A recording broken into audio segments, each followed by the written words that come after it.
This is my audience, and this is my notebook.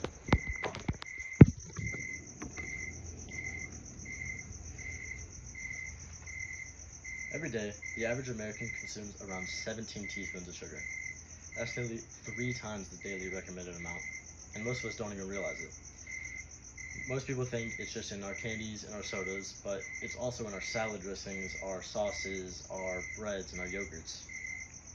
We think we're eating normal foods, but in reality we're just filling our bodies with sugar, and the effects are pretty bad. This can cause diabetes, heart condition, and even behavioral issues in children. So today I'm here to persuade you that we should reduce our sugar consumption for the sake of our long-term health. And to do this, I'll be walking through the problem, investigating the cause, and I'll provide you with 2 unique solutions. So let's jump into the problem. Sugar harms our physical health. Sugar can significantly increase our chance of getting chronic diseases, even in small amounts. Such as in the article, according to the article from the Washington Post in January of 2025, just one sugary drink a day can increase the chances of developing diabetes by 26%. That's right, 26% just from one drink a day. This same article also states that these sugary drinks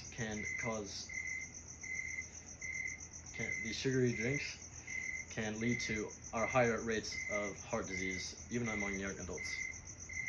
The regular sugar intake, especially from in liquid form, can lead to liver fat buildup and chronic inflammation and other stuff, which are serious, just early reminders or early warning signs that of health conditions that can be pretty bad, such as like a stroke and other stuff. This shows that sugar isn't just bad for you in a general sense. It can cause chronic diseases that are still preventable but really bad. And most people think a soda or a processed snack on occasion is harmless, but the studies show that even just these tiny little daily doses can have a long-term effects on our body's internal health. If we're regularly putting our hearts, livers, and pancreas at risk, we need to rethink what normal eating really means. Sugar harms our brains and our behavior.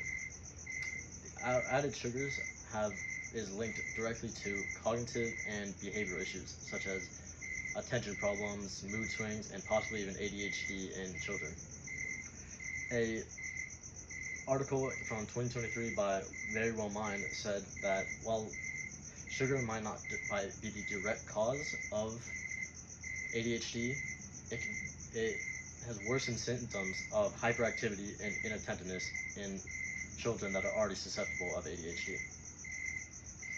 Another 2023 article from the journal Nutrients says that overconsumption of sugar during pregnancy is associated with increased risk of ADHD in children. This shows that sugar doesn't just affect our physical health, it alters our mood, concentration, and cognitive development. Children who wake up and get a sugary breakfast are setting themselves up for a day of emotional imbalance and difficulty to learn. It's not just children that get this too, it's adults. They can experience brain fog, they can experience fatigue and irritability, all from this overload of sugar. Most of us just blame it on stress or screens, but really it's just what we're putting in our bodies. Now that I've talked to you about the problems, let's talk about the causes. Sugar is hidden in all of our foods, and that's one of the reasons that people eat so much sugar. They aren't just eating candy and soda all day, it's just hidden in our regular day-to-day foods that aren't even sweet, and we just don't know it. In CDC's Be Smart About Sugar campaign, they say that there's added sugars in salads, dressings, there's bread, yogurt, and sauces, And these aren't even sweet things. These are just staples in our average like foods. So, and Harvard Health said that sugars are added to these foods to increase shelf life and to enhance flavor, even though sweetness isn't expected. So this isn't uh, personal, and this problem isn't for personal issues. It's a systemic issue that the food industry has just placed us into, and they've set us up to fail by just they only care about taste and addiction rather than transparency and health. Sugar is so addictive and so normalized that it's been hard to get rid of it in our day-to-day life. The American Heart Association has had an article that said sugar attacks the same part of the brain that nicotine and other addictive drugs also hit. Yale Yale University also released an article saying that even the low-calorie sweeteners can trick our body into mind and to increasing our cravings and similar things that sugar does. Even this shows that sugar and even the substitutes can reinforce these habits that are so hard to break already. And it becomes so hard to cut out all this stuff because it's just addictive, it's everywhere, and it's celebrated in our community. Like birthdays, holidays, and just even comfort food. It's stuck in our day-to-day life. We can't get away from it.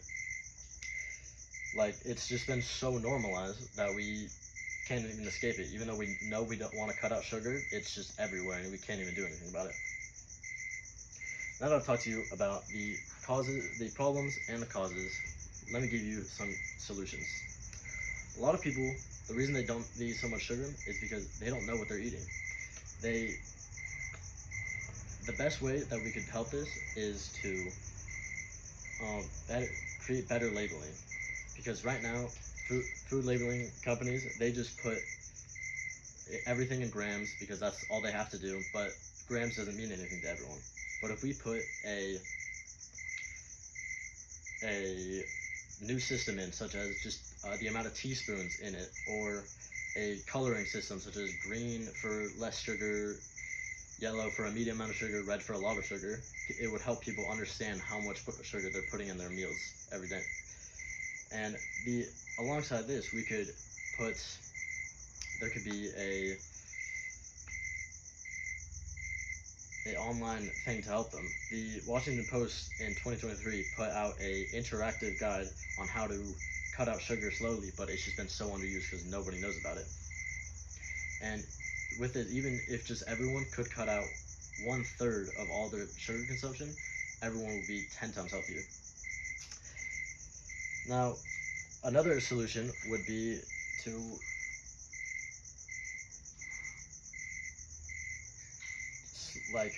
make it a lot more personal, to help everyone, to make sure everyone is able to do it on their own, so that they don't have to cut it out right away. They can gradually, slowly make it there. There should be step-by-step guides online, or just everyone should be given a way to cut the sugar out, such as cutting out water. No sweetened foods, no processed foods, and this will just help everyone else make it a lot easier to cut the sugar out. And same with the labeling, it would just be a lot more easier if everyone just knew what they were putting in their bodies. They could easily cut it out. So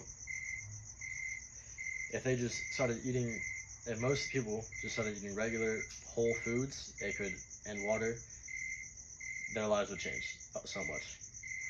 So now that I've brought you through the problem, cause, and given you unique solutions, hopefully next time you see a vending machine or a sweet treat or a soda, you will just think about not just the calories and the grams of sugar, but what you're doing to your body and your mind when you put this in your body. You don't need to fully cut it out, but just think about it next time, because as I've said, it can ruin a lot of your body, but it's so easy to just cut it out slowly and make progress. So next time, choose water, whole foods, and Just keep your diet clean without sugar.